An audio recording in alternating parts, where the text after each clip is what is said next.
tentang keperluan solat dalam Islam. Kenapa kita kena solat? Tak solat tak boleh ke? Begitu. Pertama sekali bila sebut tentang solat, solat ni semua orang tahu wajib. Tidak pernah ada ulama mengatakan dia sunat dan yang selain padanya. Mesti wajib. Dan sebagai seorang Islam, dia termasuk dalam rukun-rukun Islam yang 5 tu, ya, yang mana solat 5 waktu ini adalah perkara yang kedua, semua orang tahu. Baik, alhamdulillah. Kemudian kita nak tengok dalam Al-Quran.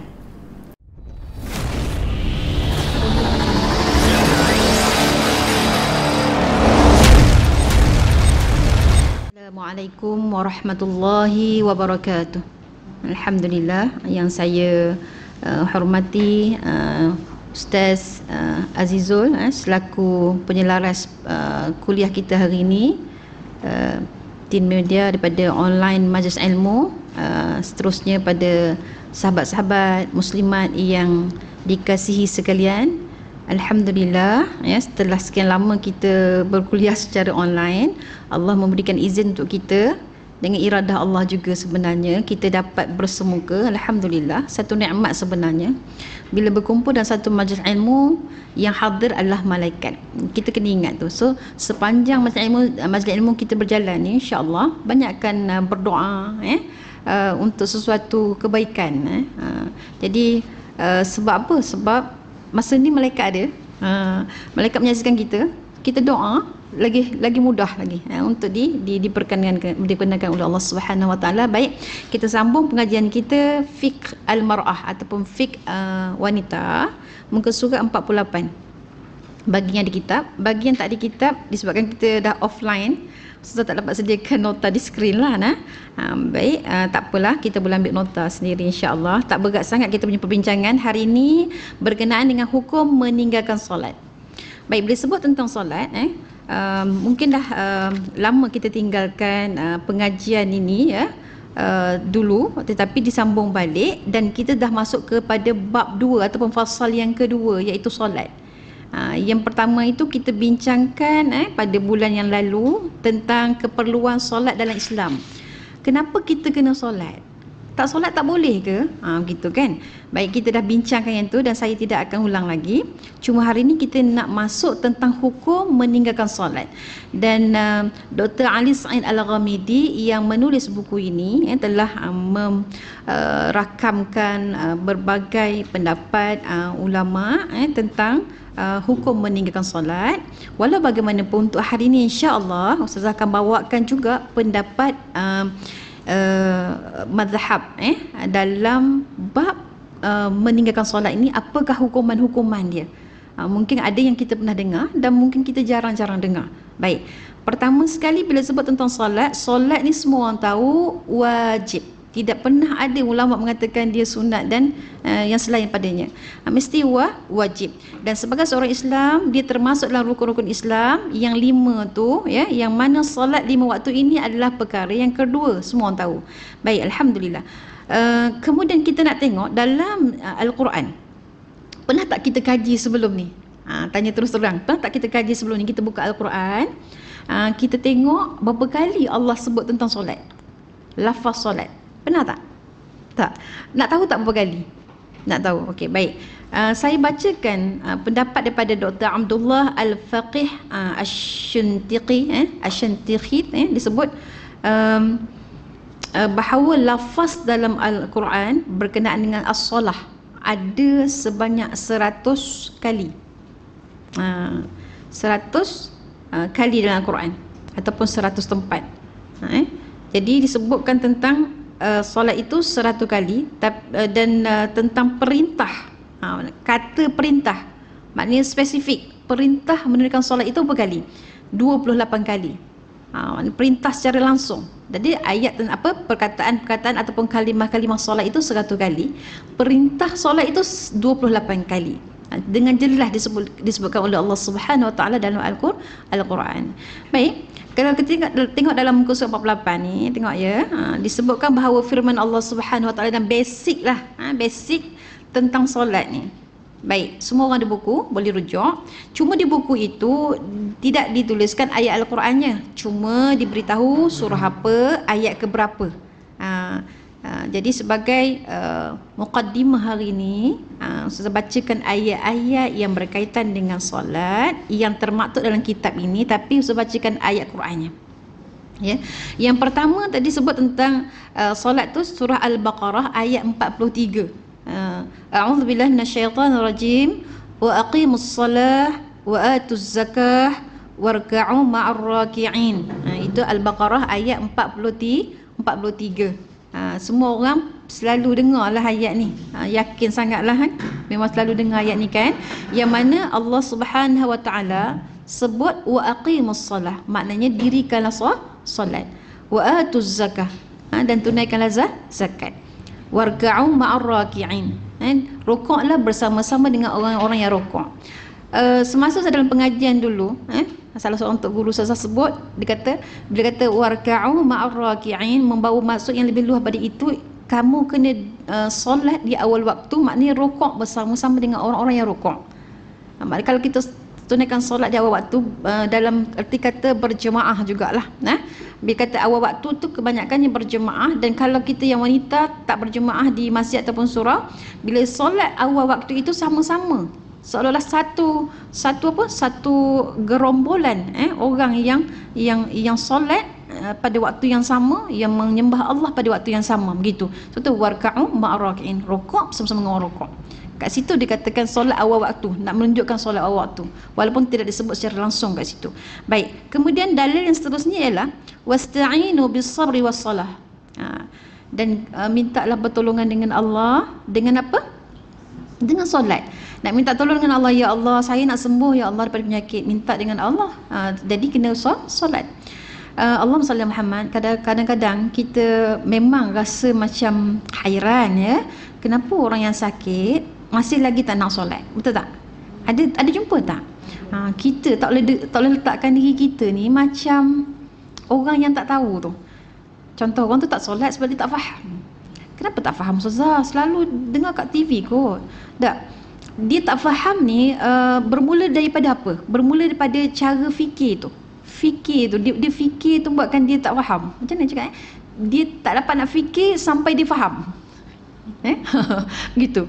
Maknanya dia fikir sampai tak sampai tahap faham. Bila tak faham, maka tak buatlah. Kalau kita nak sebut tentang orang yang faham betul-betul tentang solat ni, kenapa solat? Okey, saya kat depan ni. Kenapa solat? Kenapa kat apa? Kewajipan. Okey, itu jawapan standard lah. Memang kewajipan. Kenapa solat? Sebab kewajipan. Kalau tak solat, dosa. Okey, sejauh mana orang menghayati dosa tu perlu dielakkan? Sejauh mana orang menghayati? Biasalah mengumpat berdosa, mencuri berdosa, kan benda dosa. Dosa taubat, minta ampun dengan Allah, habis. Banyak orang fikiran gitu. Ada orang cakap pula tak mampu lagi nak solat, saya belum lagi bersedia nak solat, nanti dapat seru nanti saya solat lah. Ada kata gitu pula. Belum dapat hidayah lagi nak solat. Tapi kadang-kadang kita tengok orang mengutamakan puasa lebih besar berbanding dengan solat. Perasan tak? Puasa sanggup berlapar, tahan dahaga, tapi solat tak buat. Pada hemat Ustazah Lana, kalau kita tengok kalau family yang memang jaga solat dan menyuruh semua ahli keluarganya solat, maka solatlah keluarga tu. Tapi kalau family yang tak jaga solat, dia tak suruh ahli keluarga dia solat, maka ada ahlinya yang solat, ada ahlinya yang tak solat. Kita tak boleh kata kalau family tak jaga solat, semua ahli keluarga tak solat. Salah tu. Kan? Justifikasi yang salah tu. Sebab ada juga yang tak solat, yang family-nya memang tak suruh pun solat, mak ayah memang tak solat pun. Satu hamba Allah ni saya jumpa, dia mak ayah dia memang tak solat pun, tak pernah solat. Tapi baik, mak ayahnya sangat baik. Dan dia ni Masya Allah sangat baik, cerdik, belajar cerdik, baik dan sebagainya. Memang Allahumma salli Muhammad, kalau duduk di asrama tu, tahajud tu tiap malam. Tapi mak ayah tak solat. Dia sedih. Masya Allah. Jadi kita tak boleh nak buat justifikasi kalau mak ayah tak solat, anak tak solat. tak boleh kata gitu nah. Tapi kita boleh membuat satu kesimpulan, kalaulah keluarga yang tidak mementingkan solat, tidak menyuruh ahli keluarganya solat, mungkin ada keluarganya yang solat dan ada yang tak solat. Gitu. Allahumma salli ala Muhammad. Jadi penting solat ni, masya-Allah, nak buat apa-apa, nak minta tolong dengan Allah, kena solat. Nak minta tolong ya Allah, nak tolong minta jaga diri kita, kena solat. Ya Allah, saya kekurangan wang dan sebagainya, minta tolong dengan Allah, solat. Kan? Jadi solat ni buat dulu solat, baru Allah bagi. Ni ada orang kata, saya tengoklah kalau saya baik, sakit ni saya solat. Masya Allah. Mungkin cerita ni macam cerita dongeng kan, tapi pernah berlaku. Satu hamba Allah ni kata, saya ni kalau saya baik daripada sakit ni, saya solat lah. Allahumma salli ala Muhammad. Kita tidak boleh macam berjual beli dengan Allah begitu, macam seolah-olah ya Allah, kalau baik-baik ni saya solat lah, kalau tak baik jangan harap nak solat, macam tu. Sangat-sangat tak boleh lah dengan Allah Subhanahu Wa Ta'ala. Tak boleh berdagang begitu dengan Allah Subhanahu Wa Ta'ala. Baik, Allahumma salli ala Muhammad. Disambung lagi firman Allah Subhanahu Wa Ta'ala, maknanya nak cerita pasal apa? Pasal solat tadi. Ayat yang saya baca tadi Al-Baqarah ayat 45. Disebut kat situ maksud sahaja kan. Saya bacakan yang ayat Al-Qurannya. A'udzubillahi minasyaitanir rajim. Wasta'inu bis-sabri was-salah wa innaha lakabiratun illa 'alal khashi'in. Maksudnya apa? Jadikanlah sabar, mintalah tolong dengan Allah Subhanahu Wa Ta'ala dengan solat. Dan sesungguhnya yang demikian itu sungguh berat kecuali bagi orang-orang yang khusyuk. Orang khusyuk, insya-Allah dia tak rasa berat solat. Jadi nak dapatkan jiwa yang khusyuk, masya-Allah, kita belum sampai lagi tahap tu. Kita bincang ni pelan-pelan kita masuk jangan bersabar dan Allahumma salli ala Muhammad, itqan, insya-Allah. Itqan dengan kita punya ilmu ni. Baik, kemudian seterusnya surah An-Nisa ayat 103. Itu adalah perintah untuk solat jugalah. فَإِذَا قَضَيْتُمُ الصَّلَاةَ فَاذْكُرُوا اللَّهَ قِيَامًا وَقُعُودًا وَعَلَى جُنُوبِكُمْ فَإِذَا اطْمَأْنَنْتُمْ فَأَقِيمُوا الصَّلَاةَ إِنَّ الصَّلَاةَ كَانَتْ عَلَى الْمُؤْمِنِينَ كِتَابًا مَوْقُوتًا. Itu surah apa? Surah An-Nisa ayat 103. Ayat tu panjang, dia bagi sikit, dia potong kat buku tu, dia bagi dia punya apa, maksudnya sikit saja. Ayat tu panjang lagi sebenarnya. Saya bacakan sampai habis ayat tu, sampai syahid ayat tu sampai habis. Baik, disebut bahawa Allah Subhanahu Wa Ta'ala memerintahkan kita solat. Sesungguhnya solat itu adalah fardu yang ditentukan waktunya bagi orang-orang yang beriman. Itu diambil maksud ayat yang akhir saya baca pada awal tadi. Bila nak sebut tentang solat ni, ada subuh, zuhur, asar, maghrib, isyak, benda ni biasa dengar. Ustaz-ustaz selalu sebut, betul tak? Ustazah-ustazah selalu sebut tentang solat. Biasa dah kita dengar kat telinga kita, Masya Allah. Tetapi ada orang kadang-kadang dia dengar sekali je tentang solat tu, terus meresap kat jiwa dia. Ada satu hamba Allah ni, nak ditakdirkan Allah Subhanahu Wa Ta'ala, dia nak jaga solat.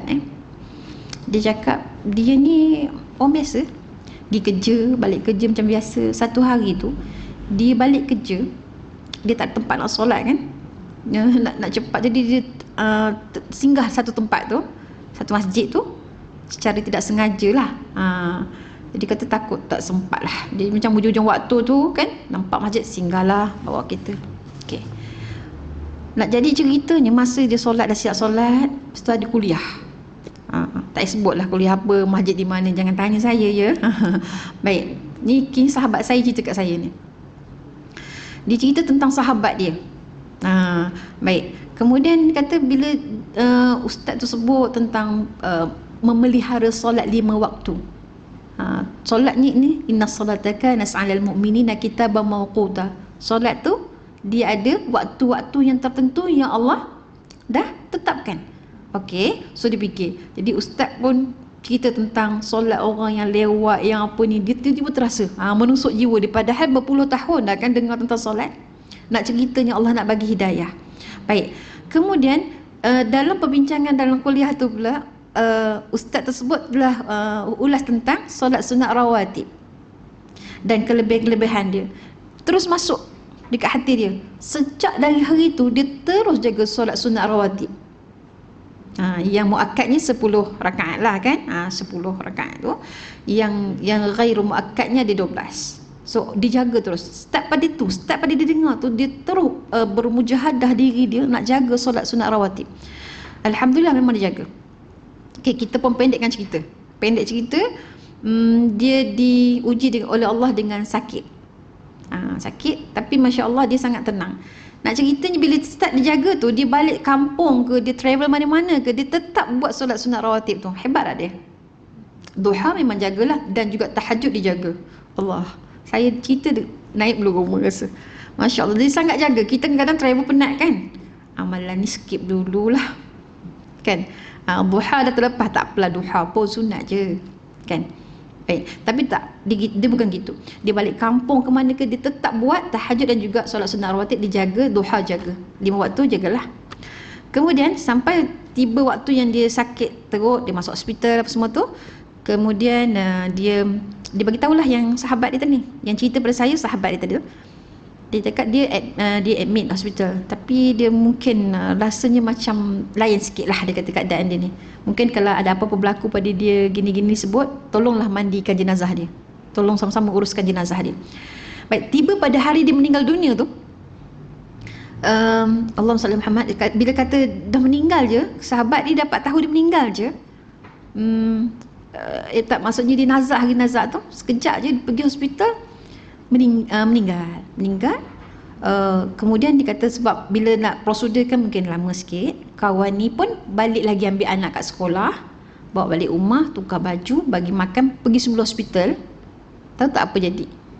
Jenazah tu tak bangun semula tak? Jenazah tu dah meninggal dah ya. Itu suspend je kan. Apa namanya? Jenazah tadi dah siap dimandikan, dah siap dikafankan, dan dah siap disolatkan. Hanya dalam tempoh dalam 1 jam lebih gitu je. Ni memang sahabat dia sendiri cerita dengan saya, Masya Allah. Dia kata, Ustazah, saya macam terduduk. Sebab saya ni dah diberikan, maksudnya macam pada saya, dia kata wasiat lah Ustazah. Dia kata, saya nak sangat jalankan wasiat sahabat kawan saya ni. Saya nak sangat jalankan. Nangis-nangis dia cerita, Masya Allah. Tapi saya tak sempat nak jalankan, dia kata. Pada sekejap je tu, masa saya tu dia meninggal, saya biarkan nanti prosedur hospital berjalan dengan biasa, saya pergi balik kejap laju dia. Sekejap sangat. Tapi saya datang situ, dah siap mandi, dah siap kafan, dah siap solat kan. Masya Allah. Saya betul-betul naik, bila saya sebut ni memang naik bulu rumah saya. Masya Allah, orang macam tu. Dia bukan ustazah, tapi dia sangat jaga tu. Ketika bila dia dapat tadi, ketika dia singgah satu masjid tadi, dia dengar, dia terus itu kata hidayah, Masya Allah. So kita ni, kita datang majlis ilmu ni, kita doa dengan Allah Subhanahu Wa Taala supaya dia ada turning point untuk kita kan, nak buat sesuatu perubahan kan. Ya Allah, asbab aku hadir ke majlis ilmu ni, ya Allah, jadikanlah aku yang lebih baik, ya Allah, jadikanlah aku orang lebih baik daripada hari ke hari. Begitu juga saya sendiri berdoa begitu, Masya Allah. Sebab kita bukanlah siapa-siapa. Sambung. Baik. Kemudian Allah Subhanahu Wa Taala sebut dalam surah apa? Al-Baqarah ayat 238. A'udzubillahi minasyaitonir rajim. Hafidhu 'alas salawati was-salatil wusta wa qumu lillahi qanitin. Sadaqallahul azim. Peliharalah semua solat dan solat wusta. Berdirilah untuk Allah dengan khusyuk. Dekat situ dia nak cerita tentang pelihara solat. Jangan kita kata wusta je kot, subuh dengan asar je. Zuhur dengan maghrib dengan isyak tak apalah, buat kalau boleh mampu. Ada orang berpendapat yang pelik-pelik, ambil zahir ayat, tak boleh bila kita nak faham hukum, jangan ambil pada zahir ayat tak boleh. Fizikal ayat jangan. Baca dia punya penerangannya, pencerahannya, tafsiran ayat Al-Quran, jangan salah tafsir. Baik, sambung. Kemudian dalam surah Taha ayat 132, Allah Subhanahu Wa Taala sebut, a'udzubillahi minasyaitonir rajim, wa'mur ahlaka bis-salati wastabir 'alaiha la nas'alaka rizqan nahnu narzuquka wal 'aqibatu lil muttaqin wal 'aqibatu lit taqwa. Allahumma salli Muhammad. Surah Taha ayat 132, maksudnya apa? Dan perintahkanlah kepada keluargamu mendirikan solat dan bersabar kamu dalam mengerjakannya. Allah Subhanahu Wa Taala kata, perintahkan ahli keluarga kita kerjakan solat, sabar dalam menunaikannya. Dalam dunia ni solat ni pengikat kita kan, kena sabarlah. Kita buat kerja yang kita suka sangat, kena break, kena solat, betul tak? Apa benda yang kita buat dengan best sangat pun kita kena berhenti solat. Itulah pengorbanan kita. Sebab apa? Sebab kita nanti nak berehat-rehat seawal dalam alam barzah lagi. Sebab dahsyat kalau tak solat ni. Nanti kan kita ada masa sikit kan kita kupas tentang orang tak solat ni, apa cerita dia. Sambung lagi. Kemudian surah Al-Ankabut, Allah berfirman, a'udzubillahi minasyaitonirrajim. Saya ambil pada syahid ayat ni, innas salata tanha 'anil fahsya'i wal munkar wa la dzikrullahi akbar wallahu ya'lamu ma tasna'un. Sadaqallahul azim. Sesungguhnya solat itu mencegah dari perbuatan keji dan mungkar, dan menyebut nama Allah Subhanahu wa taala, Allah yang Maha Besar. Kita nak kena tahu, Allah kata wallahu ya'lamu, dan Allah ya'lamu, mengetahui, ma tasna'un, apa yang kamu lakukan. Kat situ dia tak sebut. Saya bacakan ayat tu biar kita faham, kat sini ayat dia, kat sini ayat dia, masya-Allah. Balik nanti tadabbur semula. Baik, itu adalah antara rangkaian ayat yang didatangkan oleh penulis buku ini, itu Dr. Ali Sa'id Al-Ghamidi, doktor yang mengajar fiqh di Masjid An-Nabawi, berkaitan dengan ayat solat. Tapi kita faham tadi ada 100 ayat yang berkaitan dengan solat, dan 28 menyebut jelas tentang perintah solat. Jadi Allah SWT, bila Allah sebutkan satu-satu perkara tu dalam Quran, dia penting. Bila Allah sebut banyak kali, maka penting. Macam Allah sebut kalimah sabar kan, dalam kita tadi saya sempat sembang-sembang dengan Kapah, Allah sebut kalimah sabar ni ada 90 kali dalam Quran. Maknanya Allah suruh kita sabar banyak kan. Tadi kan wasta'inu bis-sabri was-salah. Bila minta tolong Allah pun kena sabar. Solat. Bila kita marah, sabar dulu. Jangan marah ni keluar dulu, baru sabar lepas tu. Dia tak cik gitu lah. Orang yang kuat lah orang yang dapat menahan marah dia. Sabarlah. Sabar nak marah ni, tapi boleh sabar. Bila orang yang solat, orang yang kuat, insya-Allah. Orang yang jaga solat, orang yang sabar. Gitu. Hari ni kadang-kadang kita risau sebab orang tak sabar. Nak tulis apa, tulis je. Sebab apa? Channel, I punya channel, I punya sukalah. I punya FB, I punya sukalah. Awak tak suka, pergi main jauh-jauh. Kan bahasa sekarang ni mengguris dan menusuk jiwa kadang-kadang. Allahu Akbar. Okey, saya tak nak sembang yang tu. Sambung lagi. Ayat tentang pujian dan sanjungan bagi orang-orang yang menunaikan solat. Banyak juga dia kata. Tetapi kat sini Ustaz nak tarik sikit perhatian semua, masya-Allah. Bila kita solat sebenarnya ada solat orang munafik. Nak dengar tak ayat dia? Okey, kita kongsi sikit lah. Solat orang munafik ni yang Allah sebut dalam surah An-Nisa ayat 142. Surah An-Nisa ayat 142. Memang tak ada kat buku ni, tapi boleh buat catatan. Inilah katakan kuliah lah dia. Bila berkuliah, kita bertalaqi, kita memahami ilmu secara mendalam. Cari lagi gitu. Tidak terbatas dalam buku sahaja. Sebab tu kadang ada orang tanya, Ustazah ni baca tak ada buku pun. Masya Allah, ilmu tu sangat luas. Jadi kalau kita nak harap pada buku sahaja, nanti takut tak berkembang ilmunya. Masya Allah, ulama tulis yang penting-penting je. So ada benda-benda yang kena kita cerahkan, ambil lagi maklumat supaya yang datang dengar tak ambil sikit saja. Dia faham secara mendalam, secara holistik, secara menyeluruh. Baik, sambung. Surah An-Nisa ayat 142 menerangkan tentang solat orang munafik. A'udzubillahi minasyaitonirrajim. Innal munafiqina yukhadi'una Allah wa huwa khadi'uhum wa idza qamu ila sholati qamu kusala yura'una an-nasa wa la yadhkuruna Allah illa qalila. Sadaqallahul azim. Sesungguhnya orang-orang munafik itu menipu Allah, dan Allah akan membalas tipuan mereka. Dan apabila mereka berdiri untuk solat, mereka berdiri dengan malas. Nak solat ni berdiri dengan malas, dan mereka bermaksud riak. Dengan solat tu nak tunjuk-tunjuk ke orang di hadapan manusia, dan tidaklah mereka menyebut Allah kecuali sedikit sekali. Kita mohon perlindungan dengan Allah dari sifat-sifat munafik. Solat nak tunjuk dengan orang, kita rasa macam pelik pula, solat pun nak tunjuk. Ada beberapa kategori orang nak tunjuk ni. Satu, dia nak tunjuk dia banyak solat, maka dia kat rumah tak solat sunat. depan orang solat sunat banyak, mungkin tapi kita kena husnudzan, jangan kata nak tunjuk tu sekali takut kita ni salah sangka, padahal dia memang kat rumah pun banyak gitu, tapi kita nak cakap pasal diri kita sendiri, jangan cakap pasal orang lain, cakap pasal diri sendiri. Depan orang dengan di belakang orang sama tak kita punya amalan kita tu? Itu dikata solat orang munafik ni solatnya malas-malas. Baik, diterjemahkan lagi, dia pun diterangkan lagi oleh para ulama mufassirin tentang kusala, tentang perkataan malas tadi tu. Orang munafik ni dia malas kalau bangun subuh. Malasnya pasal apa? Nak tidur. Baik. Satu lagi dia lihat nak solat Isyak. Pasal bila dah makan, dah kenyang kan malam kan, lambat tidur. Gitu. Itu orang munafik. Dia susah solat ni sangat susah dia melakukan dengan sangat susah, dengan berat, dengan malas. Bangun pagi ialah hujung dia solat subuh hanya. Kita risau. Lepas tu kita kena minta dengan Allah, ya Allah aku berlindung daripada sifat munafik. Terutamanya munafik tentang solat tu. Ya Allah takutnya ya Allah gitu. Kena minta dengan Allah.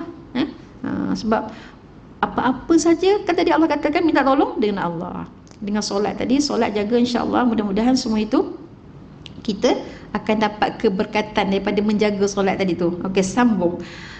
Adapun dalam sunnah, dalam sunnah maknanya dalam hadis lah, banyak hadis yang menjelaskan tentang kewajipan solat, banyak, dan keperluan solat tadi, tentang penjagaan solat, macam mana jaga solat, kewajipan jaga solat tadi pada setiap waktu yang ditetapkan oleh Allah Subhanahu wa taala. Antaranya hadis Abu Hurairah radhiyallahu anhu yang menyebutkan bahawa seorang badui datang mendatangi Rasulullah sallallahu alaihi wasallam dan bertanya kepada baginda sallallahu alaihi wasallam. Tengok ni ada dialog kat sini. Dia kata apa? Orang badui tu cakap dengan Nabi, wahai Rasulullah, tunjukkan kepadaku suatu amalan, apabila aku mengerjakannya maka aku akan masuk syurga. Satu amalan ya Rasulullah, tunjukkan pada aku, bila aku buat aku masuk syurga. Kalau kita dengar pun kita nak kan, apa dia? Baik, Nabi SAW jawab, kamu beribadah kepada Allah dengan tidak menyekutukannya sedikit pun, mendirikan solat yang telah diwajibkan, menunaikan zakat yang telah diwajibkan, dan berpuasa Ramadan. Allahumma salli Muhammad. Okey, sambung lagi. Kemudian orang badui itu sebut, demi jiwaku yang ada di tangannya, aku tidak akan menambah lagi atas 4 hal tersebut, dia kata. Orang badui itu kata, maknanya apa yang Nabi cakap tentang 4 perkara tadi tu akan buatlah, nak membolehkan diri itu layak masuk syurga. Baik, sambung lagi. Boleh jadi pada waktu itu haji belum diwajibkan. Ketika orang badui itu pulang, Rasulullah SAW bersabda, barang siapa yang ingin melihat seorang dari ahli syurga, maka lihatlah orang lelaki tadi tu yang baru pergi tadi, yang baru berdialog dengan Nabi SAW. Baik, yang ayat yang perenggan yang sebut boleh jadi pada waktu itu haji belum diwajibkan, yang ini Ustaz nak tinggalkan dulu sebab huraian panjang.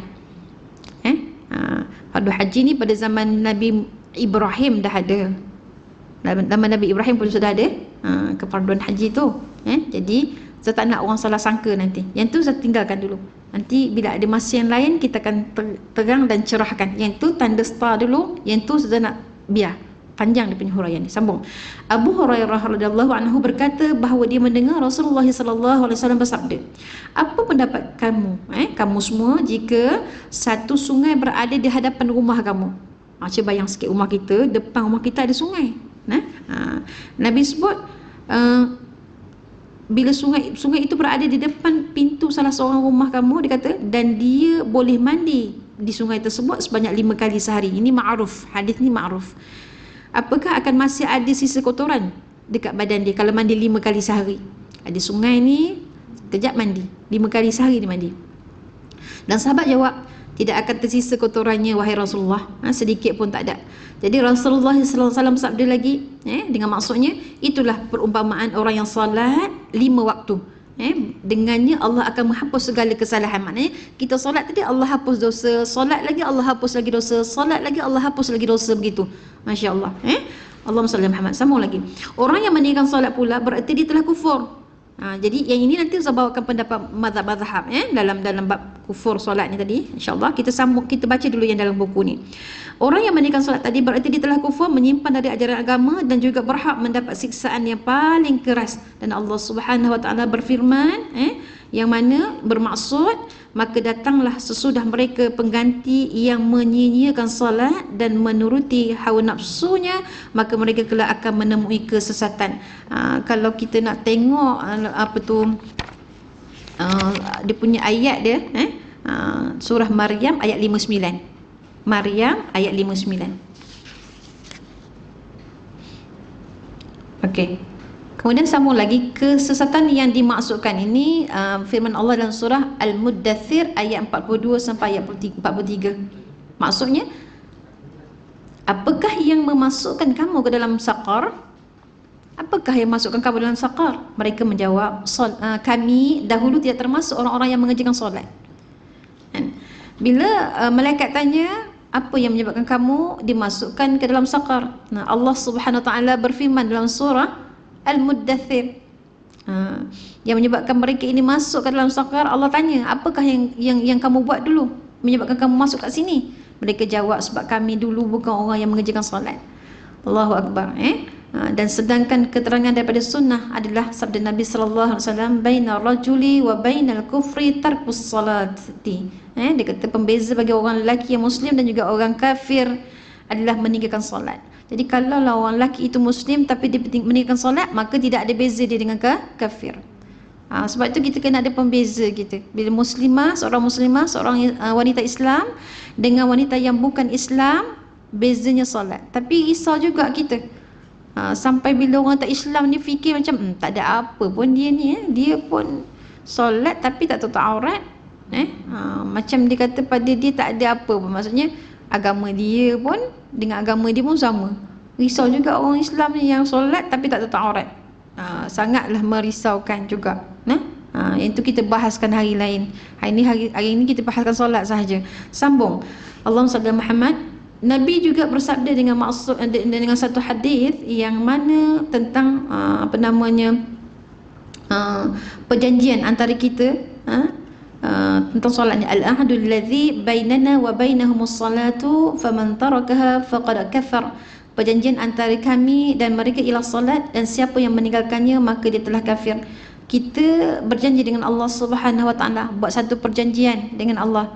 Alastu bi rabbikum? Allah tanyakan, tidakkah aku ni Tuhan kamu? Kita jawab dulu masa kita dalam alam roh, bala syahidna. Qalu bala syahidna. Kita punya roh ni kita dulu semua sebut dalam alam roh kita ni kan. Kita sebelum roh itu dimasukkan dalam jasad kan, kita roh-roh kita ni semua duduk dalam alam roh dulu. Ya. Jadi bila Allah sebut alastu bi rabbikum, takkah aku ni Tuhan kamu? Maka roh-roh kita semua jawab bala. Qalu bala syahidna. Bahkan kami saksikan kamulah Tuhan kami. Jadi sebagai perjanjian tersebut, kita ini mengerjakan solat. Perjanjian kita dengan Allah Subhanahu Wa Taala. Siapa yang tinggalkan maka dia telah kafir. Itu sabda Nabi sallallahu alaihi wasallam. Satu lagi, hadis Muaz bin Jabal radhiyallahu anhu mengatakan bahawa Rasulullah sallallahu alaihi wasallam bersabda, "Man taraka salatan maktubatan muta'ammidan faqad bari'at minhu dhimmatullah." Apa maksud dia? Siapa yang meninggalkan salat wajib dengan sengaja, maka sungguh tanggungan Allah telah terlepas darinya. Allah tak nak pandang dia. Allahumma salli Muhammad. Sambung lagi. Berbagai ayat dan hadis yang mengandungi ancaman keras tentang orang yang meninggalkan solat, ya. Dan solat merupakan tiang Islam, dan Islam akan hancur dengan keruntuhan tiangnya. Rumah tak ada tiang, hancur. Betul tak? Masya-Allah. Kita kata macam mana rumah pun, bangunan dibina mesti ada tiang walaupun tak nampak tiangnya. Dah disimenkan kan? Tetap ada tiang. Begitulah juga dengan solat. Solat itu tiang kepada agama, dan bila tidak solat maka tak ada tiang. Senang, bahasa mudah gitu. Okey, Allahumma salli Muhammad. Sambung lagi. Nabi sallallahu alaihi wasallam menjelaskan bahawa Allah melarang membunuh orang yang solat. Allah melarang membunuh orang yang solat. Ini menunjukkan bahawa tidak dilarang untuk membunuh orang yang Islam, yang namanya Islam tapi tidak solat. Tidak pernah solat langsung. Gitu. Ini ada kata-kata pengarang. Baik, sambung lagi. Jangan risau, kita akan bahaskan tentang hukum sekejap lagi. Mengingatkan pentingnya solat ni dalam kehidupan kita. Orang Muslim, khasnya orang Islam lah. Kita kena faham mengingat pentingnya solat ni dalam kehidupan kaum muslimin, Nabi memerintahkan kepada para sahabat untuk apa? Untuk mengajarkan solat tadi kepada anak-anak. Dalam konteks kita sekarang ni memang Nabi tak ada, Nabi dah wafat, tapi kita lah yang kena ajar pada anak-anak kita mengikut apa yang Nabi perintahkan. Nabi perintahkan pada sahabat kan? So bila Nabi perintahkan pada sahabat, kita sekali lah tu. Walaupun kita pernah jumpa Nabi SAW, dan kita kena perintah pada anak kita, susah ke tak susah ke, memang kena suruh solat. Dia marah kita ke, kita kena suruh juga. Dan tidak senang nak jawab depan Allah Subhanahu Wa Taala. Kadang kita takut juga ibu bapa yang dia tak suka, dia takut anak dia benci dia. Kejut pagilah, especially ni kan. Cabaran tak? Cabaran. Sebut kejut anak pagi-pagi bangun, anak tengah sedap tidur. Jadi anak-anak dia kata apa? Ada yang merosot, ada yang buat muka, ada yang macam-macam kan.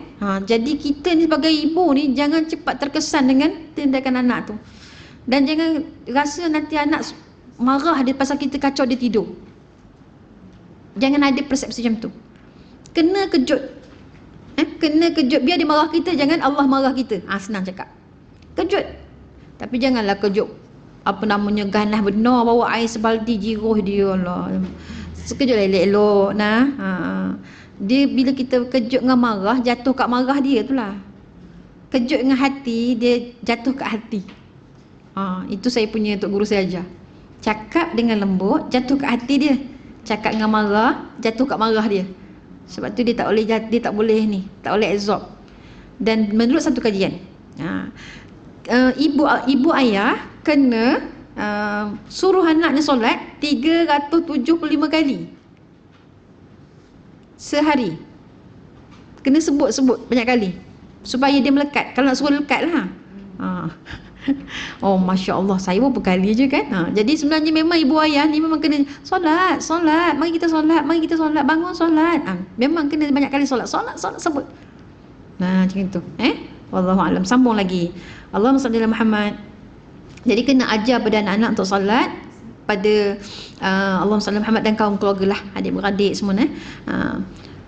Bila kata umur 7 tahun, ajarlah solat. Walaupun masa tu dia belum baligh lagi kan. Kalau kita buka kitab Mughniul Muhtaj karangan Imam Asy-Syarbini rahimahullahu ta'ala anhu, kanak-kanak yang belum baligh lagi, solatnya walaupun solat itu wajib, dia solat 5 waktu tu kan, yang wajib tu kan, dia tetap menjadi seperti solat sunat. Tapi tak apa, kita kena ajak dia solat, ajar dan ajak gitu. Baik, Nabi ajar begitu supaya ajar anak 7 tahun, kemudian perintahkan dia untuk solat 10 tahun. Kalau tak boleh, masih tak solat juga masa ni, bolehlah pukul, tapi bukan pukul pakai kayu hoki, kayu hoki. Jangan begitu pukul kat kaki dia, kat tapak kaki dia, pukul dengan mendidik bismillahirrahmanirrahim. Ambil rotan, dia tengah tidur kaki gitu kan, kaki dia kan. Itu maksud dia, bukan masa tengah berdiri kita pergi angkat kaki dia. Faham tak? Dia tidur tu kaki kan dia gitu. Mana ada orang tidur kaki dia gitu? Kaki dia gitu. Jadi kita ambil rotan kecil, kita bismillahirrahmanirrahim, kita kejut dia, assalamualaikum, solat, dia bangun, insyaAllah. Itu kejut dengan hati, kejut dengan kalimah Allah. Baik, sama. Adapun orang-orang yang munafik, pengingkaran mereka terhadap solat tadi, kita jelaslah tadi, solat subuh, solat isyak dia berat, dia liat, dia kusalah, malas-malas gitu. Kita dah baca tadi di ayat Al-Quran tadi, surah An-Nisa ayat 142. Sambung lagi. Orang yang meninggalkan solat dengan sedar dan sengaja adalah orang yang merosakkan, yang rosak, dia kata, tidak punya iman dan mengabaikan amal. Ini kata-kata penulis tadi, dan dia tidak berhak disebut sebagai seorang Islam, apalagi sebagai orang yang beriman. Tak berhak disebut sebagai orang beriman. Allah SWT Muhammad. Dan penyebab paling besar sehingga orang meninggalkan solat adalah kerana banyaknya berbuat maksiat, berteman dengan orang yang tidak baik, berteman dengan orang tak solat lah, lemahnya pendidikan agama, tunjang pendidikan agama itu lemah sejak awal lagi, dan meninggalkan kewajipan amar ma'ruf nahi mungkar, dan tidak ada kerja sama dengan petugas hizbah. Petugas hizbah ni apa? Petugas hizbah ni orang yang bertugas melakukan amar ma'ruf nahi mungkar. Sebab tu kita jangan kecang-kecang orang yang menyuruh pada kebaikan ni. Jangan cakap rambut sendiri sikat, apa lagi? Minta maaf lah kalau saya cakap dia baik-baik yang macam ada sangkut paut tu. Kita katakan seringgi mau sendiri, mau ingat rambut sendiri sikat, tak apa, nanti jenazah nanti mandi sendiri. Masa meninggal nanti mandi sendiri. Jangan panggil orang untuk mandikan. Jangan panggil orang untuk kafankan. Jangan panggil orang untuk solatkan. Dan jangan panggil orang untuk kebumikan. Masuk sendiri kuburnya. Ya, kalau mau sendiri-sendiri. Sebab tu kita hidup ni memang perlu kepada orang lain untuk tegur kita. Kita salah, orang tegur kita, kita ambil belakang dada, ubah. Macam tu kan. Bukannya bila orang tegur kita, kita pun perli-perli orang tegur kita tu. Allahu Akbar. Sedih kan. Ini cakap tadi, tak sabar. Menerima teguran tak sabar. Baik, sambung. Okey, ini yang kita janjikan tadi. Dalam kitab ni memang tak ada, tapi Ustazah bawa kitab rujukan daripada Imam Asy-Syarbini, kitab Mughni Muhtaj, yang mana Imam Asy-Syarbini meletakkan kategori orang tak solat ni, hukum bagi orang yang meninggalkan solat ni ada 4 kategori. Maknanya hukuman bagi orang yang meninggalkan solat ni ada 4 kategori dia. Satu, tengok kalau siapa nak ambil nota, ambil. Saya sangat sarankan untuk ambil nota. Orang yang meninggalkan solat kerana engkar tentang kewajipan solat. Maknanya dia tak iktiraf benda tu wajib. Ini maksud dia. Orang tu tinggalkan solat, dia mengatakan bahawa solat tu tak wajib. Kategori orang yang meninggalkan solat seperti ini, hukumnya ialah kafir dan murtad, keluar daripada Islam. Ingat ini kategori yang pertama. Disebut oleh Imam Asy-Syarbini, orang yang tinggalkan solat kerana dia engkar tentang hukum wajib solat tadi. Bila orang kata, apa tak solat ni? Dia kata apa? Tak ada apalah, tak wajib solat tu. Kalau nak buat. Kalau tak nak buat, tak payah sibuk. Kan? Kadang-kadang sombong sangat manusia ni menjawab. Naik takut kita. Jangan. Kita didik hati kita ni bila tentang perkara-perkara yang berkaitan dengan hukum Allah ni, kita tak mampu buat, kita diam. Tak mampu tinggalkan lagi, kita diam. Jangan kita cuba nak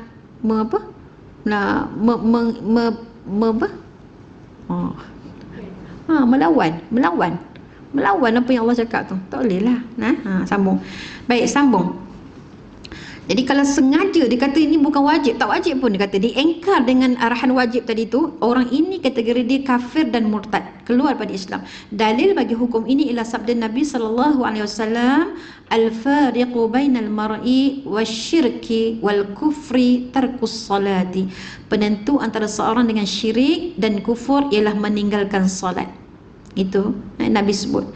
Ada lagi sabda Nabi SAW dalam hadis yang lain, al-ahdul ladzi bainana wa bainahumus salatu faman tarakaha faqad kafar. Kita dah baca tadi hadis ni, yang mana Nabi sebut dengan maksudnya perjanjian antara kami dan mereka, hamba-hambanya yang muslim yang beriman kepada Allah, ialah solat. Sesiapa yang meninggalkan solat tadi, maka sesungguhnya dia telah kafir. Dan sabda baginda lagi, man taraka salata muta'ammidan faqad kafara jihara. Apa maksud dia? Sesiapa yang meninggalkan solat dengan sengaja, sesungguhnya telah kufur dengan terang-terangan. Ini 3 dalil daripada hadis Nabi SAW yang boleh diisbatkan dengan orang yang mengingkari hukum solat itu adalah wajib. Dia tak kata wajib, gitu.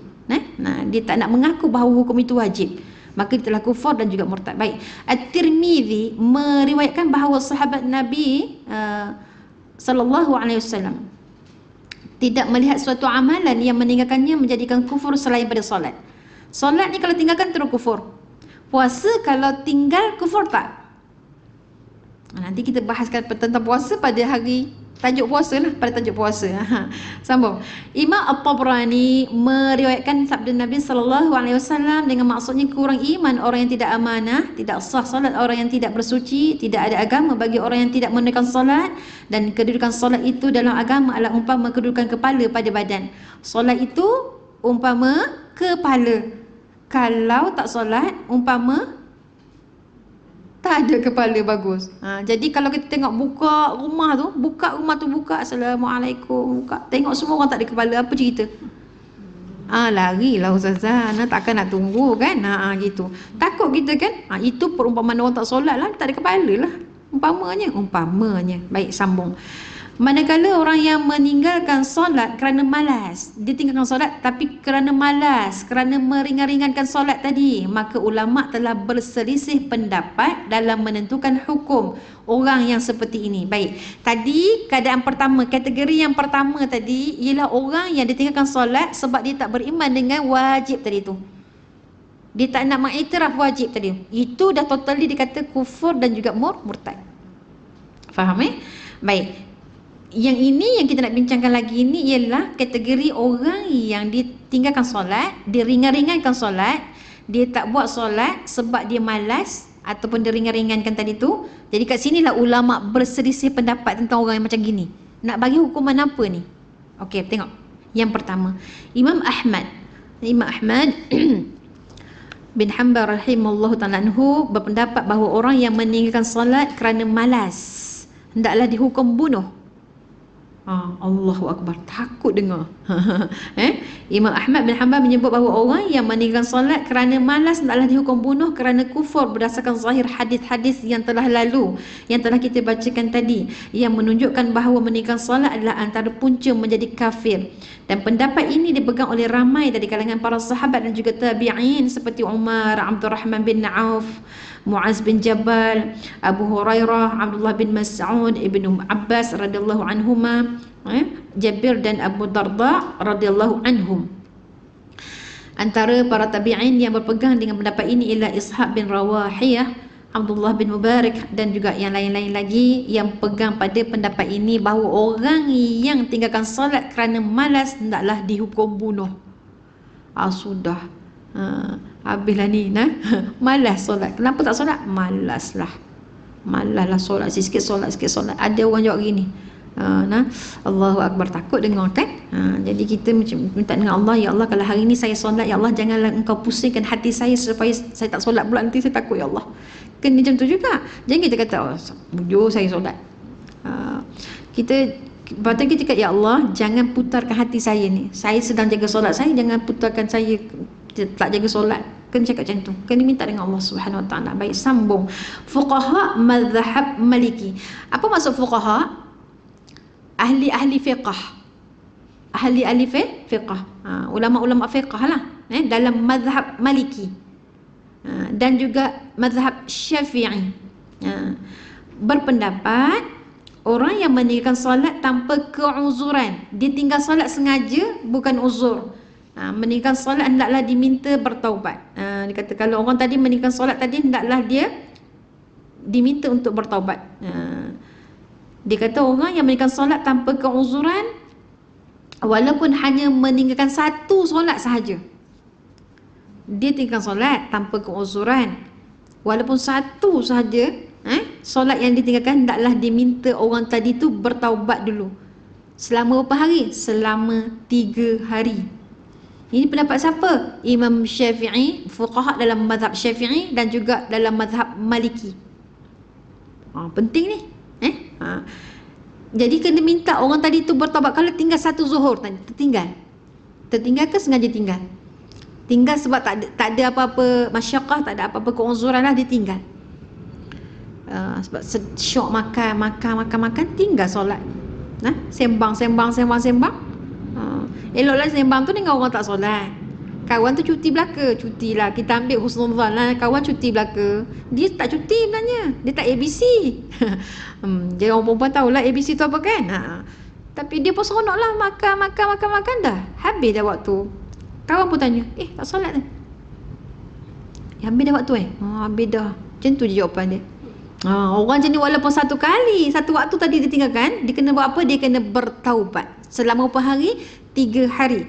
Menurut fuqaha mazhab Maliki dan juga mazhab Syafi'i. Sambung. Seperti mana orang yang murtad diminta bertaubat, begitu juga orang yang tinggal tadi walaupun satu waktu solat tadi, hendaklah diminta bertaubat selama 3 hari. Sekiranya dia tidak mahu untuk bertaubat, maka hendaklah dihukum bunuh. Allahu Akbar. Ini mazhab Syafi'i ni. Baik. Hukum bunuh ini adalah sebagai hukuman had, yakni hudud, bukannya disebabkan dia kafir, tapi sebab had tadi. Kena faham bukan sebab dia kafir. Hukum sebab dia kafir bukan.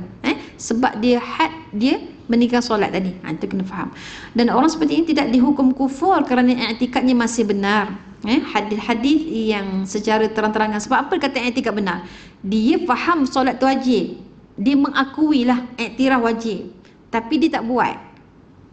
Tapi kalau kita minta suruh dia bertaubat, dia tak mau, dia enggan, yang itu katanya baru boleh hukum had, iaitu bunuh. Baik. Hadis-hadis yang secara terang-terang tadi menyebut tentang hukum kafir bagi orang yang meninggalkan solat adalah diandaikan hukum bagi orang yang menghalalkan perbuatan meninggalkan solat. Kalau kata sebut kafir, kufur, murtad tadi tu, ya, bagi itu merujuk kepada orang yang dia menghalalkan perbuatan meninggalkan solat. Boleh je kot, boleh je kot pula ujung tu. Saya kan masuk hospital 3 hari, ada susahnya nak solat dekat hospital tu. Tak apalah, tinggal je. Allah tahulah. Allah lagi tahu, kita kan susah. Dia bagi fatwa. Kawan pun kata, tak apa ya, tak apa. Kasihlah, kena bagi pencerahan. Pencerahan yang tak cerah. Nah, hati-hati nah, minta fatwa hati-hati, masya-Allah. Jadi sebenarnya kalau kita dalam keadaan sakit, kena solat dah. Solat. Siapa yang ikut pengajian saya pada Jumaat malam Sabtu setiap hari, setiap minggu, Jumaat malam Sabtu pukul 9 malam tu, kita memang mengaji kitab Fiqh Mughni Al-Muhtaj. Masya-Allah, yang tu kita tengok macam mana tingkat-tingkat dia sebut tentang solat ni. Mula-mula orang solat, orang sihat macam mana, sampaikan kita ni sakit pun kena solat. Bila sakit ni, kata sakit saja, jangan kata saya qada lah. Ramai orang yang mengambil jalan qada solat dia ketika sakit. Perasan tak? Perasan ni? Jadi bila kata sakit ni, tak apa, Allah faham. Dia kata Allah faham. Tak akan Allah tak faham kita sakit. Iya, betul, Allah faham kita sakit sebab Allah yang bagi kita sakit. Tapi Allah nak kita ni minta tolong bagi sembuh dengan solat. Masya-Allah, kita tahu tu ya. Baik. Jadi kalau orang sakit tadi, boleh tak kita tinggalkan solat? Jawapan dia memang tak boleh. Sakit terus saja pun tak boleh. Mati saja. Mati saja yang boleh tak solat, tapi disolatkan. Tapi kalau hidup lagi, masih hidup lagi orang dah solat kan, dia mati sebelum waktunya. Bila tu? Dia orang bangun solat pagi-pagi, bangun solat subuh, dia elok terbaring tidur lagi. Itu ibarat dah disolatkan sebelum mati lah tu. Saya punya tok guru tu cakap gini, kalau ada ahli rumah kita ni yang masih lagi tidur, dia kata pergi solat tepi dia. As-salatu ala hadzal mayit. Bangun dia kata. Bangun dia. Siapa pula mayat, dia kata. Tak pun baca Iqra, baca Yasin. Baca Yasin pada orang yang tak nak solat ni. Baca adab, dia duduk kat dia baca Yasin. Kenapa? Nabi kata bacakan Yasin bagi orang yang nak meninggal dunia. Kan, jadi dibangunlah. Senang. Itu tarbiyah juga. Antara tak susah nak cakap pasal nak ajak solat, nak suruh solat susah, ambil tindakan-tindakan yang begitu. Boleh juga. Boleh tak? Boleh, tak ada masalah kot. Tak ada masalah. Bukan kita pergi bunuh dia kan. Sambung. Baik, yang keempat. Tadi yang pertama Imam Ahmad bin Hanbal, kemudian fuqaha mazhab Maliki dan juga Syafi'i, kemudian fuqaha mazhab Hanafi berpendapat bahawa orang yang meninggalkan solat kerana malas, hukumnya adalah menjadi orang yang fasik, yang perlu dipenjara dan disebat dengan kuat sehingga dia menunaikan solat dan dia bertaubat. Kalau tidak, dia perlu dipenjarakan sehingga mati. Ini yang paling ringan lah, pendapat ni yang paling ringan sekali. Ini rasanya paling ringan. Yang tadi bunuh belaka kan. Yang ini paling ringan. Orang yang tinggalkan solat dengan sengaja, orang ini dikategorikan sebagai orang yang fasik. Orang yang malas solat pun dikategorikan sebagai orang yang fasik. Apa dia punya hukuman dia? Kenalah penjara dia, sebat dia dengan kuat. Dan juga sampailah dia ini nak solat, sampailah dia nak taubat. Kalau tak nak juga kena penjara sampai mati.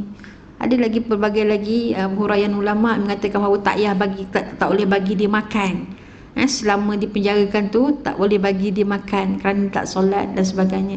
Baik, kita bawa pendapat yang yang ringkas hari ini untuk kita tahu bahawa masya-Allah bila orang tu meninggalkan solat ada kategori dia dan juga ada hukuman-hukuman dia dari sudut pandangan mazhab dan tidak ada satu pun mazhab yang kata tak payah hukum. Solat kena buat. Musafir jauh kena solat. Masuk kereta fikir kat mana dulu nak solat, bukan kat mana nak makan. Kita nak makan kat mana hari ni, jalan-jalan cik makan je kat mana hari ni. Jangan, kita nak solat di mana, tetapkan lu solat di mana. Kita dah bajet dah, kita perjalanan ni nanti zuhur kat mana. Bila masuk waktu zuhur kita kat mana, insya-Allah nanti kita berhenti solat zuhur, buat jamak taqdim awal kan. Lebih elok memilih jamak taqdim berbanding dengan jamak takhir. Ni dua-dua, takhir tidak, taqdim pun tidak, tak payah. Allahumma salli Muhammad. Saya didatangi oleh seorang hamba Allah, dia kata, "Ustazah, saya menyaksikan makcik-makcik yang ada satu, dia ceritalah kampung dia pergi rombongan makcik-makcik ni, dia macam kalau berhenti kat RNR rasa tak selesa nak solat tau. Dia kata kesian tengok dia orang sebab dia orang nak kejar masuk bas sekian-sekian waktu dan mereka ni tak solat lah. Okey, tak solat tu kita husnuzan lagi, mungkin dia jamak, tapi dia ni ringan mulut untuk tanya, tak solat dulu ke? Kata tak apa, nanti balik rumah nanti qada. Qada. Jadi pada hemat saya memang kalau orang-orang yang tak faham, tak faham, tak mengaji tentang jamak taqdim, jamak takhir ni, mereka cenderung untuk qada solat. Terutamanya orang-orang yang golongan-golongan yang tak belajar ni, yang tua-tua ataupun golongan yang muda tak belajar pun gitu juga, dia qada. Sakit qada, padahal sakit pun kena solat. Saya macam nak solat ustazah, kaki bersimen, tangan bersimen, kemalangan hari tu, solat juga. Ada kaedah dia solat orang sakit. Masya-Allah. Okey, saya tak nak panjangkan yang tu. Kalau solat orang sakit ni tajuk lain pula. Sambung lagi. Balasan orang yang meninggalkan solat, ini nak kena sebut elok-elok ni. Balasan orang yang tinggalkan solat seawal dalam kubur akan diazab dalam kubur, kerana antara dosa yang sabit dengan hadis sahih bahawa pelakunya akan diazab dalam alam kubur ialah tidak tanazzuh daripada kencing ketika buang air. Tapi daripada hadis tersebut ni ulama mengeluarkan lagi penjelasan tarjih daripada hadis tersebut. Kalau kita tengok memang hadis Nabi sallallahu alaihi wasallam, perbuatan Nabi melintasi dua buah kubur, lalu baginda sallallahu alaihi wasallam berkata, kedua-dua orang dalam kubur itu sedang diazab. Mereka tidak diazab disebabkan oleh dosa besar, salah seorangnya diazab disebabkan tidak tanazzuh ketika kencing, dan seorang lagi diazab kerana suka menghasut dan mencaci. Suka hasut orang lain, dia tak suka satu benda, dia hasut orang lain, suka benci juga kawan tu. Tak boleh, jangan buat gitu. Atau suka mencaci, sikit-sikit mencaci. Sekarang ni bahasa mencaci ni banyak kan, banyak sangat lah, masya-Allah. Saya takut juga, takutlah zaman sekarang bila generasi dibesarkan dengan mencaci. Paling senang dia orang ni bila sesama dia orang lah. Pernah tak perhati bila budak-budak main bola kat padang, duduk tepi padang tu, kita dengar berapa banyak perkataan yang disebut. Perkataan elok, tak elok ke? Tak elok. Yang tak elok disebut pada kawan dia tu. Masya-Allah. Perkataan B tu banyak sangat. Aduh, ya Allah. Kalau tahu bakul kat situ, penuh bakul katnya. Beza dengan kanak-kanak Gaza. Kanak-kanak Gaza main bola, baca Quran. Yang nak ambil bola, nak ambil bola, kena baca dulu Quran. Hafaz lah. Contoh kata Kak Pah baca Ar-Rahman, saya nak ambil bola kat Kak Pah, saya baca Allamal Quran. Nanti Kak Su nak ambil bola, Kak Su kena baca ayat yang ketiga, Khalaqal insan. Kalau tak boleh bola. Anak-anak di Malaysia, minta maaf cakap saya kan dia pula yang marah saya. Ustazah, tempat kami tak macam tu, tempat kami baca Quran, ambil bola, alhamdulillah. Jadi beza dengan orang yang beriadah, kaitkan riyadhah tu dengan akhirat. Dia main bola pun boleh juga baca Quran, jadikan satu game kan. Tapi bila itu tidak terjadi dalam kalangan anak-anak yang tidak dididik yang begitu, tak jadilah tak terjadilah. Sambung. Okey, jadi hadis tadi yang Nabi SAW menyebut bahawa dua buah kubur tadi diazab. Satu tu dia tidak tanazzuh, maknanya tidak basuh kencing dengan elok. Satu lagi dia suka hasut, suka mencaci. Memang tidak diragui lagi bahawa orang yang meninggalkan solat memang tidak mementingkan tanazzuh. Itu kaitan kat situ. Kita kata apa pula tadi orang buang yang kecil tapi tak basuh dengan elok. Apa kait mengait pula dengan orang yang solat ni? Kat sini ulama menyebut bahawa orang yang meninggalkan solat memang tidak mementingkan tanazzuh. Itu maksudnya menyucikan diri pada air kencing tadi ketika buang air. Berbeza dengan orang yang menunaikan solat. Pastilah dia akan bersihkan diri dia kan. Kalau buang yang kecil dia akan bersihkan. Baik. Dan orang yang menunaikan solat tadi amat menjaga kebersihan. Ketika buang yang kecil ataupun buang yang besar, kerana suci daripada najis adalah antara syarat sah solat. Faham dia ada syarat wajib solat, syarat sah solat. Itu kena faham. Baik, jadi syarat kepada sahnya solat itu suci daripada hadas besar dan juga kecil, najis, Baik. Selain pada azab yang dahsyat dalam kubur, orang yang meninggalkan solat akan diazab dengan kesudahan yang hina dan buruk di hadapan Allah Subhanahu Wa Taala, sebagaimana yang jelas difahami daripada dalil-dalil yang berikut. Saya bawakan sikit surah Al-Munafiqun ayat 9. A'udzubillahi minasyaitonirrajim. Ya ayyuhalladzina amanu la tulhikum amwalukum wala auladukum an dzikrillah wa man yaf'al dzalika faulaika humul khasirun. Wahai orang-orang yang beriman, janganlah kamu dilalaikan oleh harta dan anak-anak kamu daripada mengingati Allah. Sesiapa yang melakukan demikian, maka mereka itu adalah orang-orang yang rugi. Ini balasan Allah Subhanahu Wa Taala kepada orang yang meninggalkan salat. Satu tadi kita dah baca dah, tapi balasan yang awal tadi dalam alam kubur pun sudah disebutkan dalam hadis tadi. Masya-Allah, Imam Ahmad meriwayatkan. Satu lagi saya bacakan, tadi baca ayat Quran tadi surah Al-Munafiqun ayat 9 kan. Sekumpulan mufassirin berkata, maksud mengingati Allah dalam ayat ini ialah menunaikan solat 5 waktu. Itu maksud dia mengingati Allah tadi tu. Tunaikan solat 5 waktu. Sesiapa yang sibuk dan lalai daripada mengingati Allah disebabkan urusan dunia dia, seperti perniagaan, perusahaan, anak-anak dan sebagainya, maka dia akan tergolong dalam golongan orang yang rugi. Sambung lagi. Imam Ahmad disebut bahawa dia meriwayatkan bahawa satu hari Rasulullah SAW menyebut tentang solat, lalu baginda berkata, orang yang memelihara solat ini akan beroleh nur ataupun cahaya dan kejayaan pada hari akhirat, dan orang yang tidak pelihara solat tadi tidak akan mendapat nur, kata, dan juga tidak akan mendapat kejayaan. Hayya 'alas salah, hayya 'alal falah. Hayya 'alas salah, hayya 'alal falah. Nampak seruan solat tu. Dan pada hari akhirat kelak dia akan bersama-sama Qarun, Firaun, Haman dan juga Abu Ibnu Khalaf. Masya-Allah. Nak cerita kenapa ni sebut nama ni? Baik. Ada ulama berkata, orang yang tidak menunaikan solat dihimpunkan bersama golongan kafir di atas yang disebut tadi. Kerana apa? Kerana jika dia tidak menunaikan solat disebabkan oleh harta dia, maka dia akan duduk sama-sama dengan Qarun.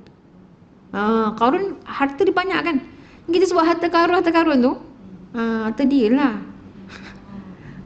Tapi tak ada dah harta tu. Kok ada lah dekat dasar laut lah. Tu pakat-pakat cari belaka tu. Allahumma salli ala Muhammad. Sambung. Saya tak nak panjang yang tu. Kalau letak solat sebab harta, maka dia akan sama dengan Qarun. Kalaulah dan akan dikumpulkan bersama-sama dengan Qarun tadi. Dan sekiranya dia tidak solat tadi disebabkan oleh kedudukan dia sebagai raja ataupun pemerintah, maka dia akan duduk sama-sama dengan Firaun. Lalu dia akan dikumpulkan dengan Firaun tadi. Baik, kalaulah dia tidak solat, tidak tunaikan solat tadi sebabkan jawatan dia yang disandang olehnya, maka dia akan dikumpulkan bersama-sama dengan Haman kerana menyamainya. Dan sekiranya dia tidak menunaikan solat disebabkan oleh perniagaan dia, sibuk ni, tak solat, sibuk saya ni, business cap je jadi ni, contoh.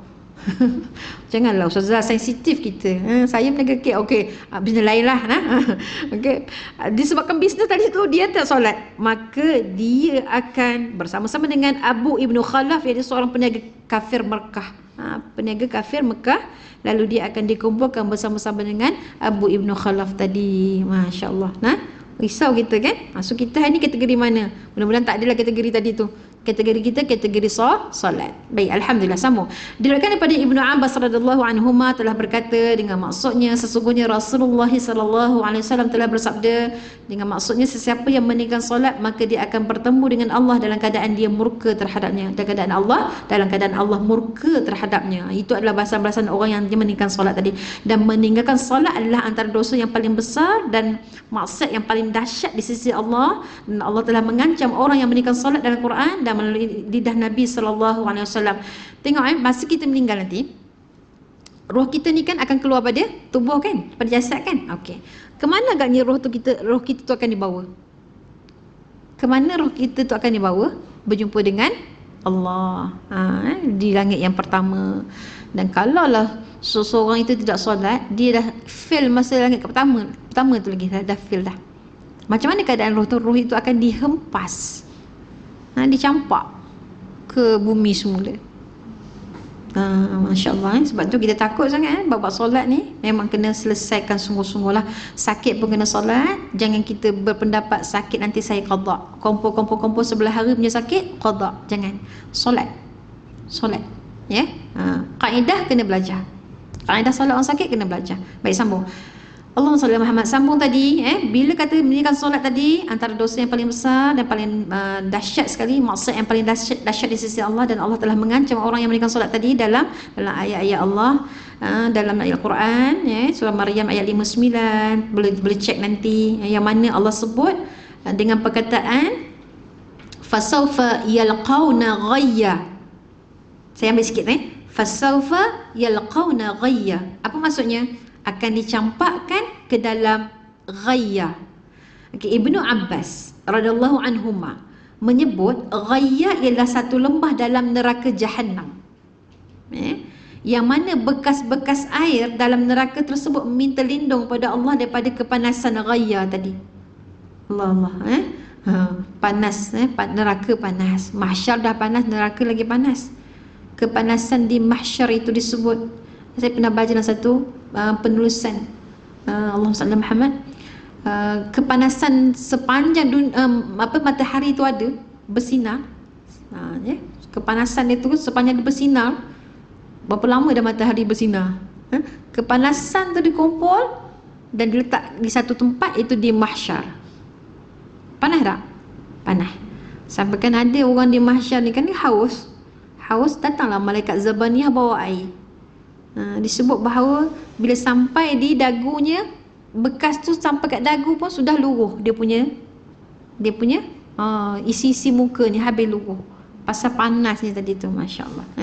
Baik, jadi nak ceritanya neraka ghayya tadi panas, dan bekas air dalam neraka pun minta berlindung dengan Allah daripada kepanasan. Masya Allah. Bekas air. Allahu Akbar. Sambung, itu kata-kata Ibnu Abbas radhiyallahu anhuma. Dan Allah SWT Muhammad sambung lagi dalam surah Al-Ma'un ayat 4 sampai ayat 5. Allah sebut fawailul lil musallina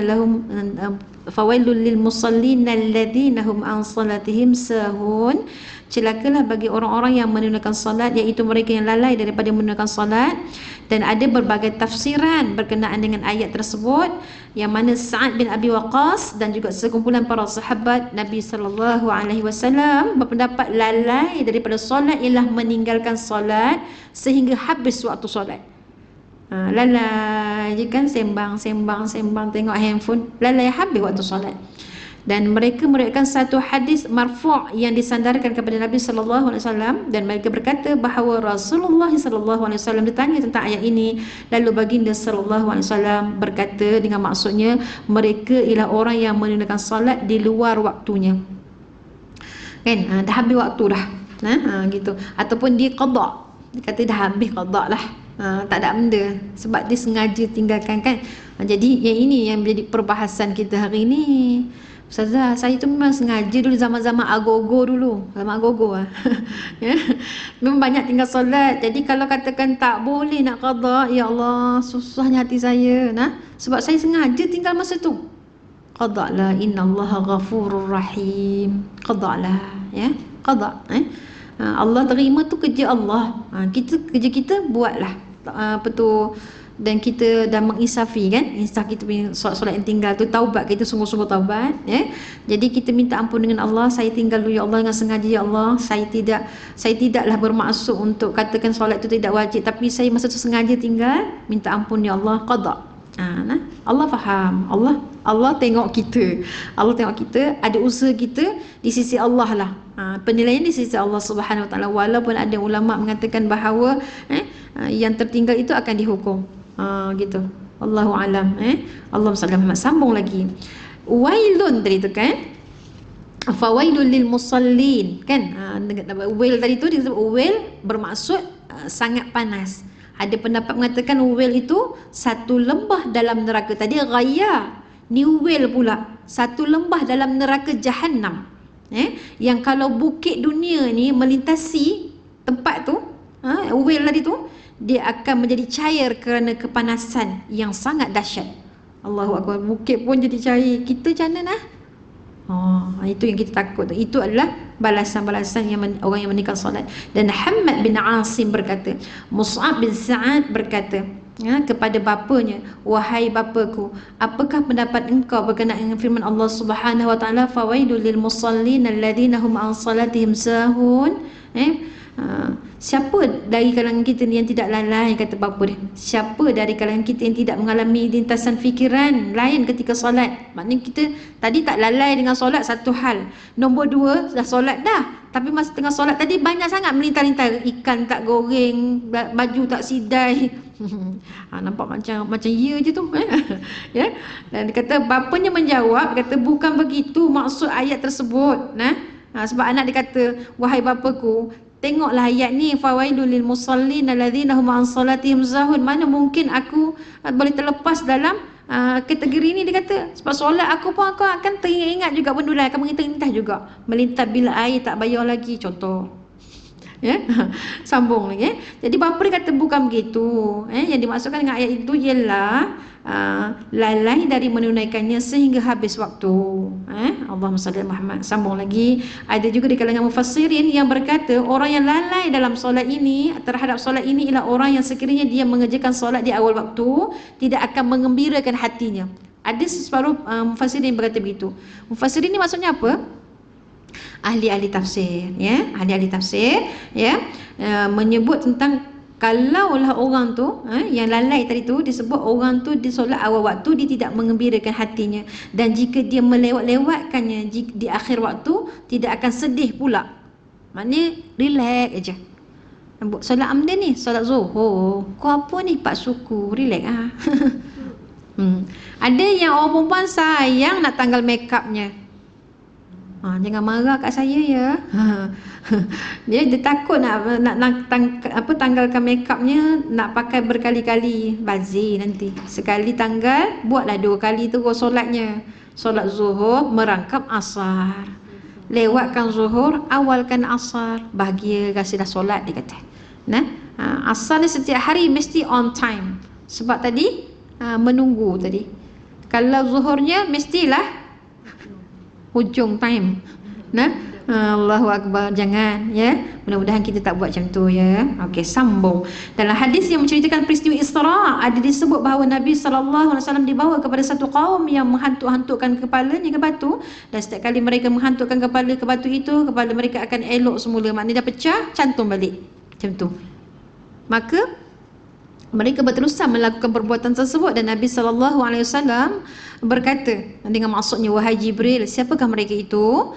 Jibril menjawab, mereka itu ialah orang yang kepala mereka berat untuk menunaikan solat. Baik, itu adalah antara hukum-hukum ataupun hukuman bagi orang. Mula tadi hukuman yang berkaitan dengan orang yang menunaikan solat, apakah hukumannya, ya.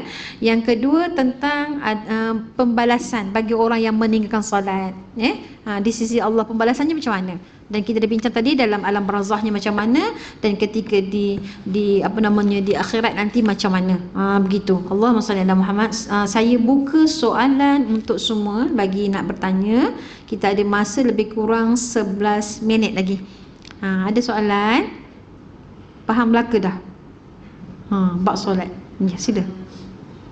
Kalau sekiranya macam suri rumah lah kan, dia bekerja penat, kemudian sampai ke lewat kata ke dalam pukul 3 lebih, tapi bila dia nak solat dah penat tu, dia rehat sekejap lah, jadi akhirnya dia solat di hujung waktu. Macam mana kira tu, dia dikira melewat-lewatkan ke? Okey, baik. Terima kasih pada yang bertanya, ya. Saya nak jawab tentang apa, suri rumah yang penat bekerja, kerja-kerja rumah, gitu. Baik. Sebagai seorang wanita mesti kita akan terasa juga betapa penatnya kan. Allahumma salli ala Muhammad. Baik. Apa-apa yang kita nak buat, pertama sekali tetapkan matlamat dulu. Okey, kita nak buat hari ni, nak buat kerja rumah kan. Kita tahu dah kerja rumah kita ni makan masa yang panjang dan sebagainya kan. Tapi ketahuilah, bila kita letakkan solat itu sebagai satu prioriti, kita akan rasa kerja rumah ni nombor 2 dah. Okey, tak boleh lah Ustazah, saya tak boleh. Saya setiap hari memang kena sapu sawang, saya memang kena sental bilik air setiap hari. Saya tak boleh tak buat macam tu. Boleh buat.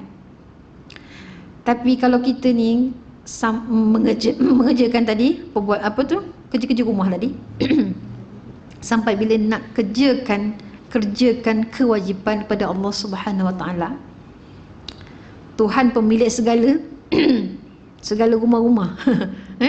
Tuhan, Allah yang milik semua sekali. Apa yang ada dalam dunia ni, rumah apa semua Allah, hakikatnya Allah yang milik kan. So kita nak buat tadi kerja-kerja rumah tadi sampai mengabaikan kewajipan ke atas Tuhan kita tadi tu, masya-Allah. Kesian lah, kesian. Jadi saya faham soalan tadi tu, saya faham. Cuma kita kena ubah mindset kita. Prioriti kita adalah solat. Jadi pagi tu jangan bagi kita ni struggle sampai penat dan kita akan keletihan. Mungkin kena reduce. Kena reducekan kerja-kerja tu supaya nanti bila dah pukul 12, pukul 12.30 saya dah ada masa untuk saya bersenang-senang untuk solat. Kena ubah. Itu nasihat saya lah, supaya kerja rumah boleh buat, cuma kita letakkan dia sebagai tempat yang belakang-belakang lah. Bukan kata tak boleh. Saya dulu ada juga penyakit penyakit OCD yang buku mesti nak susun je tu. Lagi dahsyat dulu saya masa zaman-zaman saya sekolah. Masuk asrama sampailah zaman belajar kat universiti dulu, sampai dapat anak pun macam itu.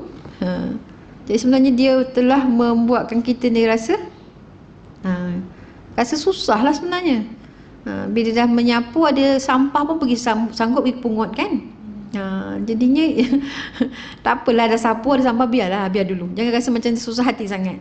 Jadi saya faham suri rumah ramai yang yang berperasaan begitu kot.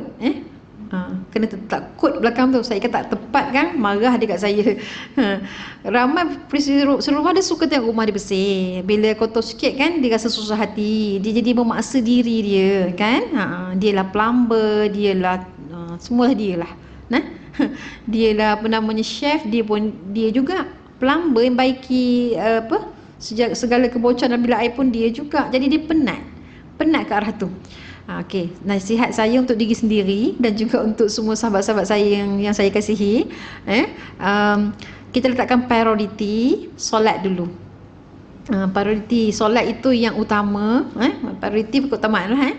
Solat tadi dah aim dah masa bila kita dah kena stop kita punya kerja tadi untuk bagi ruang pada badan untuk berehat, dan lepas tu solat, lepas tu sambung balik.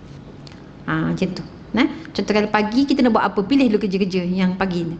Nak masak dulu ke, sedai baju dulu ke apa benda. Okey, yang tu yang penting. Tu yang lain, yang mencuci bilik air apa semua tu buat selepas kita solat. Bagi masa ruang pada diri kita untuk menunaikan hak badan kita. Badan kita ni ada hak. Apa hak badan? Rehat dulu, rehat sekejap sebelum kita nap sekejap, sebelum kita zuhur. Qailulah. Apa maksud qailulah? Tidur sebentar sebelum zuhur. Kaithurah, tidur banyak. Qalilun, dia punya lawan dia kathirun. Qalilun sikit, kathirun banyak. Jadi qailulah tidur sikit, jangan kaithurah pula 3 jam dia tidur, ya. Okey, boleh kita ambil nap kejap sebelum zuhur tadi tu. Memang sunnah. Jadi kita segar. Jadi kita kena dah tahu dah, okey 12.30 saya mesti berhenti. Kena letakkan dalam fikiran kita, set 12.30 mesti berhenti sebab nanti nak rehat sekejap, lepas tu nak solat. Kena ubah jadual. Macam tu. Itu nasihat saya lah. Ada pun tentang kalau dah tadi berehat, lepas tu nanti dah solatnya hujung waktu, macam mana ya? Kalau kita dah terbuat sebelum ni, kita minta ampun dengan Allah lah.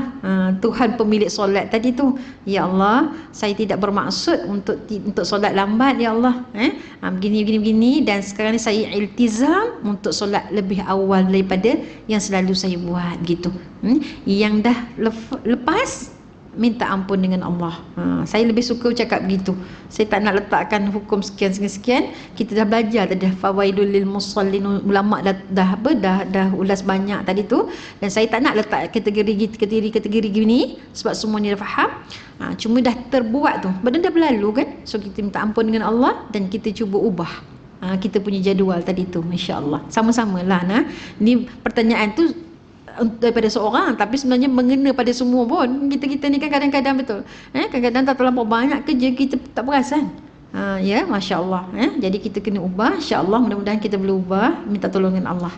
Wasta'inu bis sabri was salah. Minta tolong dengan Allah dengan salat tadi. Allahumma salli Muhammad. Ubah solat ke awal waktu berbanding akhir waktu. Untuk dapat apa? Nak dapat redha Allah, nak dapat berkat waktu. Perasan tak kalau kita solat awal waktu, kita rasa banyaknya benda nak kena boleh buat, gitu. Tapi kalau kita solat hujung waktu, banyaknya benda yang tak siap.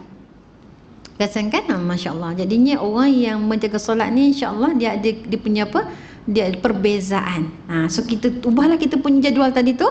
Saya make sure 12.30 tak naklah terlibat dengan apa-apa, pegang senduk ke apa. 12.45 ke 12.30 ke, jangan melibatkan diri dengan senduk, periuk dan apa, supaya kita tak drag masa tadi tu. Sepatutnya kalau benda macam ni kan, benda yang basic dalam rumah tangga, suami pun sebenarnya dia kena alert gini.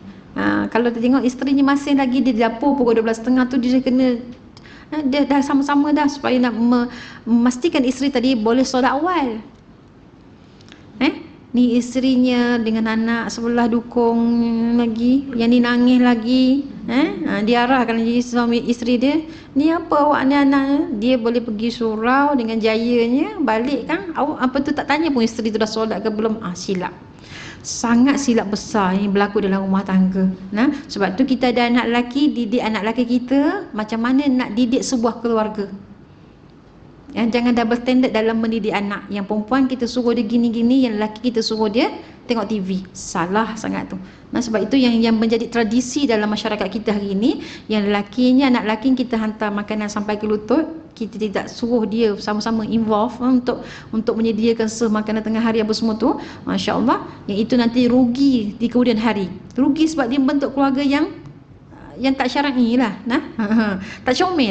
Sebab apa? Sebab isterinya, ya Allah, sangat suffer, sangat risau. Sebenarnya berselang-lenang, risau kita.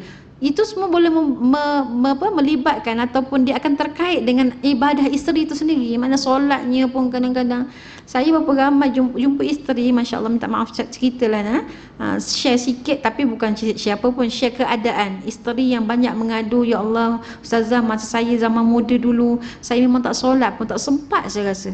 Anak rapat-rapat dia kata, solat kadang macam dalam satu hari tu adalah solat sekali, ikut dan lah, solat ikut dan, bukan solat ikut waktu. Kita baca tadi, inna salata kana 'alal mu'minina kitaban mawquta kan, sesungguhnya solat itu difardukan ke atas orang mukmin mengikut waktu-waktu yang tertentu kan, ikut waktu, dia ikut dan, dia dan solat.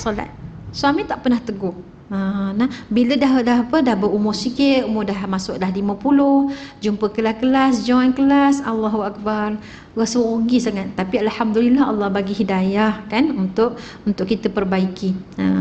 Jadi kita ni bila kita dah solat, jangan pula kita rasa diri kita sudah bagus. Begitu nah. Kita masih lagi memperbaiki diri kita. Bila kita sedang memperbaiki diri kita, sebenarnya kita sedang memperbaiki solat kita, sebenarnya kita sedang memperbaiki hidup kita. So sama-sama mari kita baiki kita punya solat kita, sebab hakikat sebenarnya bila kita baiki solat, kita sedang membaiki hidup kita, insya-Allah. Mudah-mudahan dengan itu kita mendapat input hari ini yang berguna, yang kita boleh bawa sampai bila-bila, insya-Allah Dan perbincangan kita tak habis lagi nanti kita akan masuk syarat-syarat solat pada muka surat 51. Untuk kuliah akan datang, Rabu akan datang, hari yang sama, waktu yang sama, insya-Allah di sini juga syarat-syarat solat, maknanya syarat sah solat dan syarat wajib solat. Itu kita kena faham, insya-Allah kita akan terokai next week, insya-Allah. Dan kita tangguh dulu kita punya majlis ilmu kita ni dengan bacaan doa auzubillahi minasyaitanirrajim. Bismillahirrahmanirrahim. Allahumma inna nastaudi'uka ma 'alimna farudduhu ilaina 'inda hajatana ilaihi. Allahumma rabbana hab lana minas salihin wal faizin. Allahumma innaka ta'lamu anna hadhihi al-qulub qad ijtama'at 'ala mahabbatik wa lataqas 'ala ta'atik wa tawahhadas 'ala da'watik wa ta'ahadas 'ala nusrati syari'atik. ووثق اللهم رابطتها وأدمدها واهدها سبلها واملأها بنورك الذي لا يخبو واشرح صدورها بفيض الإيمان بك وجميل التوكل عليك وأحيا بمعرفتك وأمس على الشهادة في سبيلك إنك نعم المولى ونعم النصير. اللهم آمين. وصلى الله على محمد وعلى آله وصحبه وبارك وسلم. الحمد لله رب العالمين. أقول قولي هذا وأستغفر الله لي ولكم. والسلام عليكم ورحمة الله وبركاته.